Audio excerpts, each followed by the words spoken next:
నా పేరు విశ్వనాథం. జడ్చర్ల విజయ్ కుమార్ గారు వారి శ్రీమతి మా జడ్చర్ల లయన్స్ క్లబ్ యొక్క ఫౌండర్ మెంబర్స్. వారితో మాకున్నటువంటి సంబంధము అమోఘమైనటువంటిది. విజయ్ కుమార్ గారు అంటే జడ్చర్లలో చాలా ఫేమస్ లయన్ మెంబర్. ఆయన గురించి ఎప్పటికీ ఆలోచిస్తుంటాము.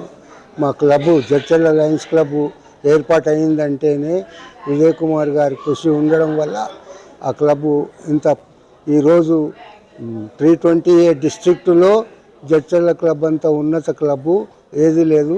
దానికి కారణం కేవలం విజయ్ కుమార్ గారు వారి శ్రీమతి గారే. వారి ఆత్మకు శాంతి కలగాలని చెప్పి దేవుణ్ణి ప్రార్థిస్తున్నాం. జడ్చర్లలో కూడా వారి ఆస్తులో 20 ఎకరాల స్థలాన్ని పత్తి మార్కెట్కు కూడా దానంగా ఇవ్వడము చాలా సంతోషకరము. దాన్ని ఇప్పటికి కూడా మేము జడ్చర్లు అందరం తలుచుకుంటూ ఉంటాం.